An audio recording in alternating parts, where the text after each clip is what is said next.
Hello student, इससे पहली class में हमने पढ़ा था सेंटेंस के पार्ट। उसमें हमने सब्जेक्ट पर चर्चा की थी। सब्जेक्ट के जो भी भाग हो सकते हैं उनको हमने एक एक करके आपको समझाया था। आज हम उन पार्ट को, जो भी पार्ट हमने पढ़ाए थे, अगर हम भली बात समझ चुके हैं तो उनको रीऑर्डर करके, ये इनकरेक्ट ऑर्डर में लिखे हुए हैं, उनको रीऑर्डर करके इन खाली जगहों में भरेंगे। यहाँ पर प्रेडिकेट पहले से लिखा हुआ है, हमें केवल सब्जेक्ट को फिल करके सेंटेंस पूरा करना है। ये कुछ सेंटेंस दिए गए हैं, इन सेंटेंसों को, इन सब्जेक्ट के वर्ड को रीऑर्डर करके भर के हम इसको पूरा करेंगे। जैसे कि क्वेश्चन है, put the subject parts in the right order.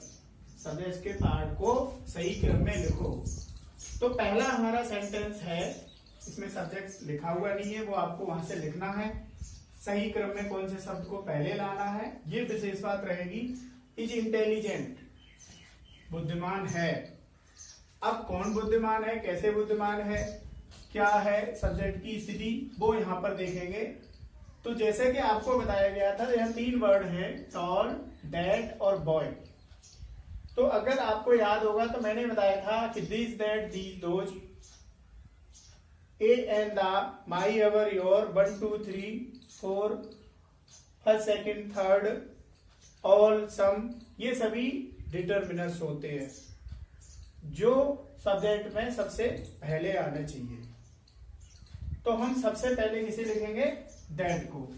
चूंकि दैट सबसे पहले आएगा तो टी हमें बड़ा लिखना चाहिए और हम दैट।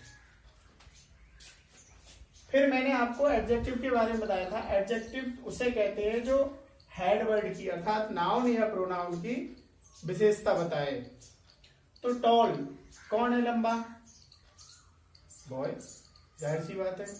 टॉल है, ब्यूटीफुल है, या फिर इंटेलिजेंट है, वाइज है, ये आपका एडजेक्टिव होगा और ये हेड वर्ड से पहले आएगा। अगर डिटर्मिनर नहीं आता है तो ये क्वालिफायर भी कहा जाता है, ये मैंने आपको पहले समझाया था। तो दूसरा हमारा वर्ड आएगा, वो आएगा टॉल। अदर है हेड वर्ड, बॉय। जैसे कि मैंने आपको बताया था कि सब्जेक्ट में कम से कम हेड वर्ड के रूप में एक नाउन या प्रोनाउन निश्चित होना चाहिए। अगर वो नहीं है तो उस वाक्य का सब्जेक्ट नहीं है, और वो इंपेरेटिव सेंटेंस में ऐसा होता भी है। उसके अलावा एक बार को अगर उनको क्वालिफाई करने वाले, उनको मोटिवेट करने वाले वर्ड अगर लगे हैं, तो उसका व्याख्या करने वाले वर्ड और भी लगे हैं, तो उसका दायरा और बढ़ जाएगा सब्जेक्ट का। तो हमारा पहला सेंटेंस क्या हुआ, दैट टॉल बॉय, वह लंबा लड़का बुद्धिमान है। ये हमारा सही सब्जेक्ट हो गया। दूसरा हमारा सेंटेंस है, खाली जगह है, उसके बाद ड्रिंक द वाटर, पिया पानी। यहाँ पे सब्जेक्ट के रूप में कौन कौन से वर्ड दिए गए हैं, क्लेवर, क्रो और द। अभी बताया था मैंने, आर्टिकल, पजेसिव्स, डेमोस्ट्रेटिव प्रोनाउन, ये सभी क्या में आते हैं, डिटर्मिनर में। और यहाँ पे सबसे पहले हमें क्या लिखना चाहिए, डिटर्मिनर दा। हमने दा लिखा। उसके बाद हमें एडजेक्टिव, एडजेक्टिव क्या है यहाँ पे, क्लेवर। इस क्लेवर को आप लिखेंगे। उसके बाद हेडवर्ड, हेडवर्ड क्या है, क्रो, कौवा।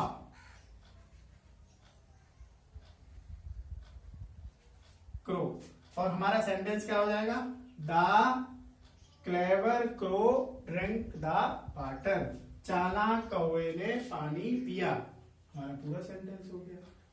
हमारा अगला वर्ड है, ये खाली स्थान है, कम्स टू स्कूल डेली, आता है स्कूल प्रतिदिन।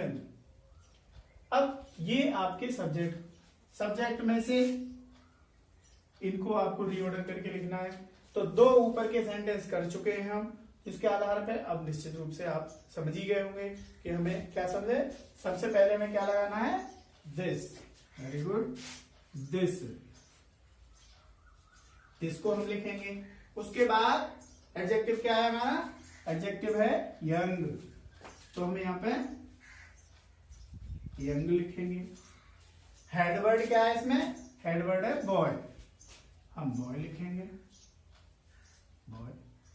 इस तरह से क्या हो गया, यह छोटा लड़का प्रतिदिन स्कूल आता है। इस तरह से हमारा सेंटेंस पूरा हो गया। आप देख रहे होंगे बहुत इजी है। अगर आप एक बार उसको अच्छी तरीके से पिछले वीडियो को देखा होगा आपने और समझ गए होंगे तो फिर बहुत आसान है। अगला हमारा देखिए फोर्थ सेंटेंस है, खाली स्थान, हेल्प मी, सहायता की।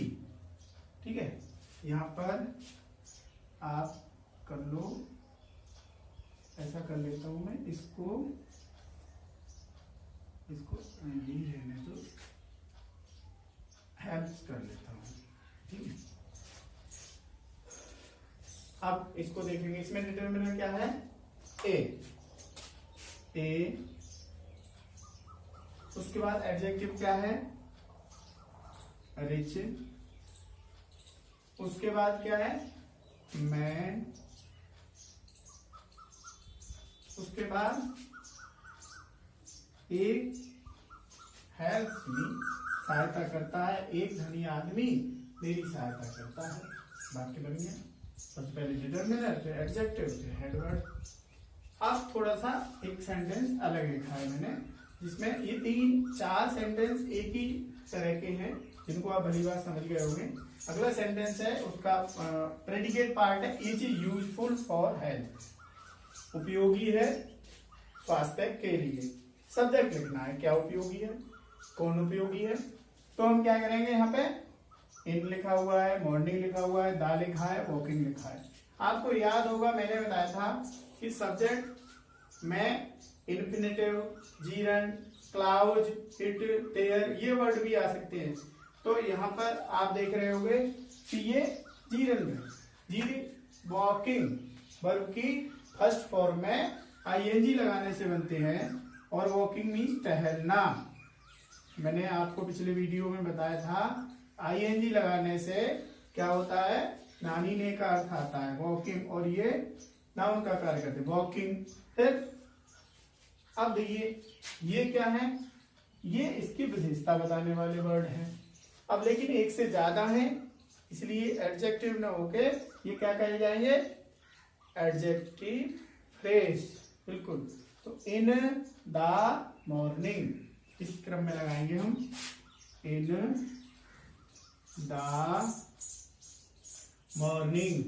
मैंने आपको बताया था in the class, in the morning, in the room, इस तरह के वर्ड आपको एडजेक्टिव फ्रेज के रूप में मिलेंगे। तो walking in the morning is useful for health, ये आपका सेंटेंस कंप्लीट हो गया। अगला हमारा सेंटेंस है, खाली स्थान, इज राइटिंग अ लेटर। अब देखिए यहाँ पे ये राइटिंग है, आप सोचोगे वॉकिंग है, ये यहाँ जीरन का काम कर रहा है, यहाँ ये भी वर्ब के बाद ये फोर्थ फॉर्म का काम कर रहा है। अब इसको भरना है हमें, तो ये girl, that, chair, on, the और सिटिंग। अरे ये देखिए यहाँ पर भी आईएनजी फॉर्म और यहाँ पर भी आईएनजी फॉर्म, ये ऐसे कैसे संभव हो सकता है। ये यहाँ पर वर्ब का काम कर रहा है और ये काय का काम करेगा, नाउन का, और नाउन का काम करेगा तो ये क्या होगा, ये नॉन फाइनाइट वर्ब जीरंड होगी। तो इसको भी हम आगे लिखेंगे, सब्जेक्ट के रूप में आ सकता है। लेकिन सबसे पहले क्या लिखें हम, सबसे पहले हमने वॉकिंग लिखा है, तो आप सोचोगे कि सिटिंग पहले लिख लो। अगर हम इस बार ऐसा करते हैं तो हमारा सेंटेंस रॉन्ग हो जाएगा।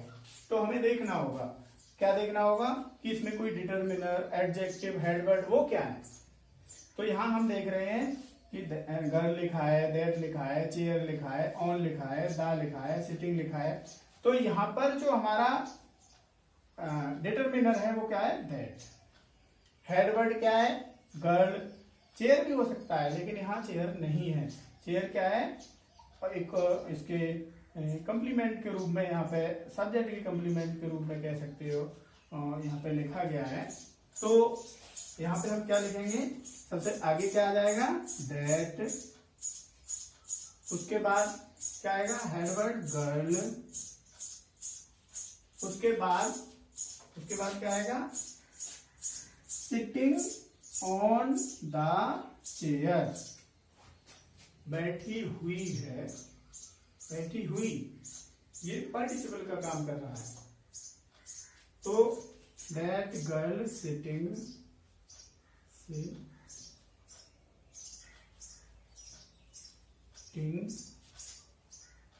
ऑन द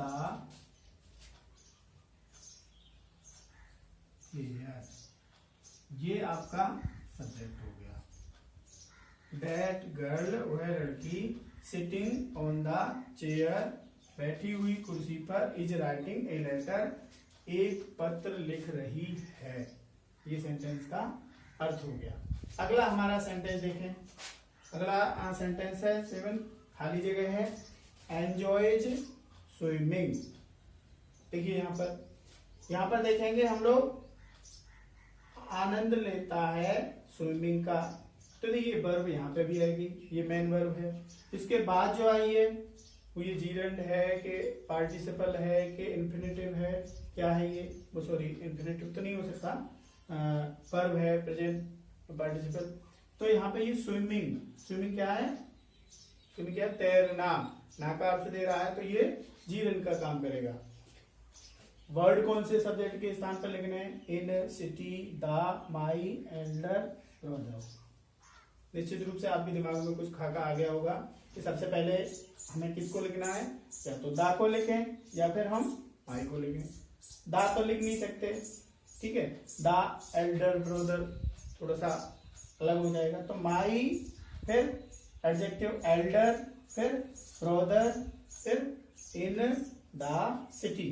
इस तरह से सब्जेक्ट हो जाएगा, क्या हो जाएगा, my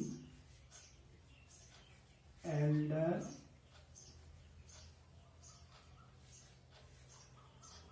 brother in the city, मेरा बड़ा भाई शहर में आनंद लेता है तैरने का, अर्थात मेरा बड़ा भाई शहर में तैरता है। अगला हमारा सेंटेंस है 8वां, खाली स्थान, हैव ओपन्ड द डोर। थोड़ा सा इसको ध्यान से देखेंगे, ये 2 सेंटेंस मैंने लिखे हैं, इनको हालांकि ये नीचे वाले सभी सेंटेंस पर विशेष ध्यान देने की जरूरत है, ये थोड़ा सा एक दूसरे रूप में भी महत्वपूर्ण है। यहाँ पे देखेंगे ही, यू, 2 प्रोनाउन है, आइदर और, ये आपने पढ़ा होगा, आइदर और, नाइदर, नॉर, पेयर कंजक्शंस होते हैं, not only but also. Pair conjunctions की विशेषता अगर आपने पढ़ी होगी तो यहाँ पे आपको समझ आएगा कि यहाँ हैव जो लिखा है वो इस प्रोनाउन को निश्चित करेगा। हैव जो लिखा है ये क्या निश्चित करेगा, ये यह निश्चित करेगा कि अगर आइदर और नाइदर नॉर का प्रयोग होता है तो वर्ब के नजदीक वाला जो सब्जेक्ट होता है उसके अनुसार वर्ब लगती है। अर्थात ये कैसी वर्ब है, प्लूरल वर्ब है, तो हमें सब्जेक्ट कैसा लिखना पड़ेगा यहाँ, प्लूरल। आइदर और नाइदर नॉर को या कंजक्शन जो पेयर वाले हैं उनके कंजक्शन को मैं बाद में फिर कभी डिटेल में आपको बताऊंगा। तो हम यहाँ सबसे पहले किसे लिखेंगे, ही, ठीक है, माफ करिए, सबसे पहले लिखेंगे हम नाइदर, किसको लिखेंगे, सॉरी आइदर लिखा है, ईदर भी पढ़ते हैं कुछ लोग इसको।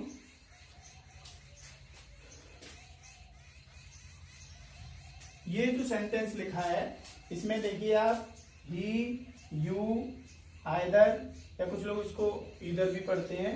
और तो सबसे पहले हमें क्या करना है, पेयर कंजक्शन दिए गए हैं। पेयर कंजक्शन की विशेषता ये होती है कि इस कंजक्शंस के पहले या बाद में जो भी वर्ड आए, नाउन या एडजेक्टिव या प्रोनाउन, तो दूसरे वाले के बाद भी वही नाउन, एडजेक्टिव या प्रोनाउन आने चाहिए। तो पहले के बाद पहले हम लिखते हैं आइदर,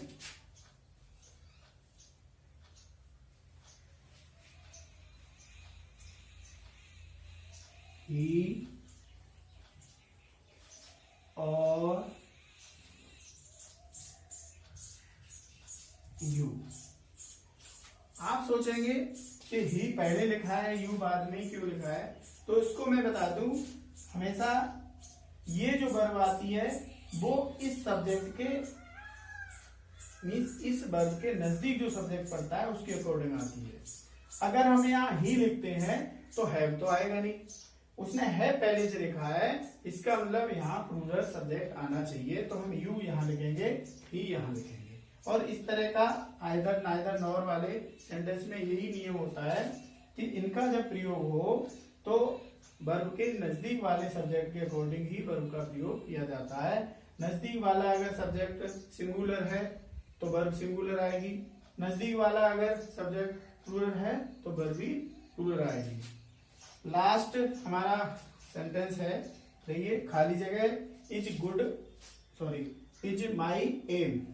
तो यहाँ पर मेरा उद्देश्य है या मेरा लक्ष्य है, क्या है? गेट लिखा है, टू लिखा है, मार्क्स लिखा है, गुड लिखा है। अब देखेंगे आप कि यहाँ पे कोई हेड वर्ड तो हमें दिखाई नहीं दे रहा।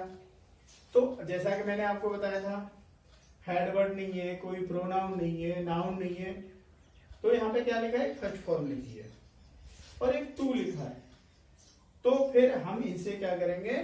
इन्फिनेटिव बना लेंगे। इन्फिनेटिव की क्या विशेषता बताई थी हमने कि टू प्लस बी वर्ड, और ये अर्थ देता है काय का? नानी ने का, इसका अर्थ समाप्त होता है, और ये काय के रूप में काम करता है, नाउन के रूप में। तो ये नाउन बन जाएगा। अगर नाउन यहां नहीं है तो हम नाउन बनाते हैं, क्या बनाते हैं? टू गेट, टू गेट, फिर क्या लिखेंगे हम? गुड और फिर मार्क्स, एडजेक्टिव लिखेंगे। कैसे मार्क्स? अच्छे।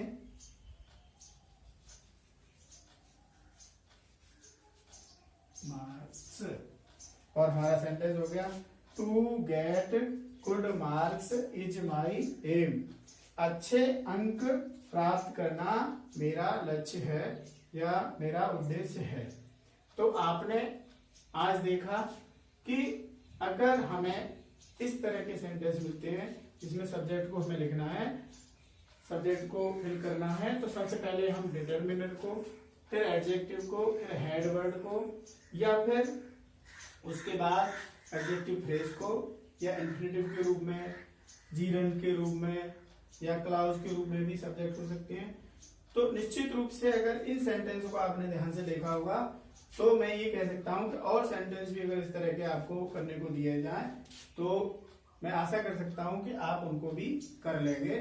और अगर आपको लगता है कि आपको समझ नहीं आया है, अभी भी कुछ कठिनाई आ रही है, तो हमारे जो पिछले क्लास के वीडियो हैं आप उसको देख सकते हैं, पार्ट 1 और पार्ट 2। अभी सब्जेक्ट हमारा लगभग यहाँ पर खत्म हो गया। अब हम प्रेडिकेट की बात करेंगे अगले उसमें।